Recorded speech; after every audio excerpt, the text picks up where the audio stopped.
Hi everyone, for those of you who don't know me, my name is Veronica. I'm a software in biomedical engineering. I immigrated with my family to Tucson about 3.5 years ago. I am from Chile.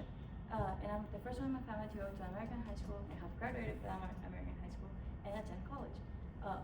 Before college, I felt like I had no support system and that my background was only adding barriers. I felt like I was constantly having to choose between being Hispanic and being an engineer.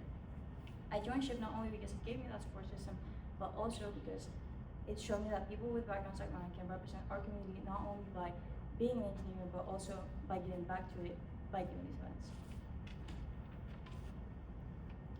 The event that stood out to me the most this year was La Familia. I was one of the leads in the beginner Spanish, and I got to see how the couple of hours a week we spent doing our slides made a real difference in their daily lives. But it's not the technology, showing the technology that stood out to me the most. It was being able to give back to the community that made it possible for us to be here. It has been a topic this year that La Familia is no longer working. Talking with Leila, the FamVP, and reflecting on my own experiences, I identified 5 key challenges to La Familia. 1. Campus computer labs are disappearing. 2. The ULA campus itself is not accessible. 3. The time commitment asks too much for participants. 4. There's no ongoing support beyond the event. And 5. The general body members are not involved in the final structure of the workshops. This is why the event needs to be reshaped. As a FMVP, I will partner up with the Pima Public Library nonprofit program, which offers GED courses and basic technology classes to all their community members in both Spanish and English. By moving into this space, we will solve the computer lab problem and the accessibility problems entirely. I will create 2 workshops, one where we support the GED students with review sessions, and one where we expand on their computer basics class by helping them grow their small businesses, with workshops like how to create posters, how to use Excel to manage finances, and how to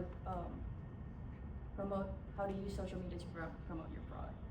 By expanding on their ongoing classes, we solve the need for ongoing support, and the time commitment can be split up for a longer period of time.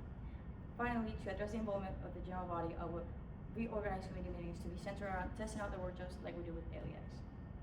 At the end of the day, my main priority is to reshape La Familia so it can be as impactful as possible, not just for the future year, but for years to come.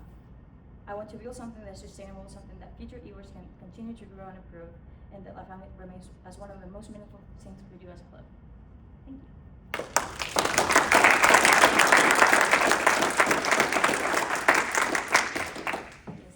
Hi. So one of the biggest challenges for me in La Fam was actually getting people to La Fam, and I think this is going to be a consistent problem no matter like what community or where this is going to be. So what is your plan to market and get attendees for this event? So my main plan is with the GBM be more involved. I'm part of a different club in Puerto Rico, which centers just around volunteering. And the way that we get people to go to these places all around Tucson is, one, we set up carpools way before the event starts. So I want to set that right up. And since this is a Saturday event or like a weekend event, it shouldn't be as much of an issue. And also in Aurora, we have also committee meetings where the committee members have an active role on deciding the workshops, which makes it so we have further retention in the club, and they're also more involved in I've worked on this for so long, I want to see how it grows. And hopefully with that, the word spreads around, and we have enough people where your goal is not as much time commitment, and it's actually something that people can see that's actually fun, and you get the same excitement as I feel with this event. Okay. And then 2 years ago, they started La Fam Part 2. This year, they started La Fam on the Go. Is there anything you have planning towards that second semester? Yeah, I've already talked to the guy, the volunteer coordinator in the Public Library, and I'm planning to match up their academic calendar with our academic calendar and try to do 2 to 3 events per semester, hopefully. That depends mostly on volunteer involvement and getting people there. But I'm aiming for 2 to 3 events per semester. How would you advertise these different events that you're thinking of bringing in to get all different types of communities wanting to attend it and go? For volunteers or for the community members? I mean both, but probably more community members.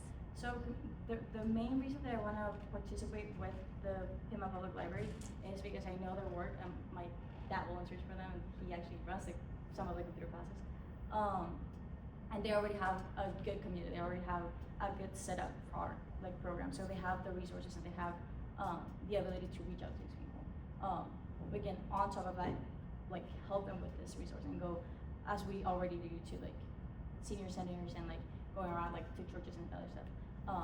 But I think they already have a good portion of that needs, and with the volunteers that we're able to like have this year, I think we would have a good number. Hopefully the event in the second semester runs for longer and that actually becomes an issue and it's not like, oh, I have too many people. But as of for volunteers, I actually want to work more with my master or marketing director because I feel like the events are like severely like under promoted, and it's something that like it doesn't show up with like as an outsider, someone who's not in SHPE, is not something that you see. So I would want to make sure to do that, and I would also want to like create a document that explains all of this and all the changes that we have, because I feel like that's a main problem with the GVM members, that like we hear the events and we don't know what they're doing actually.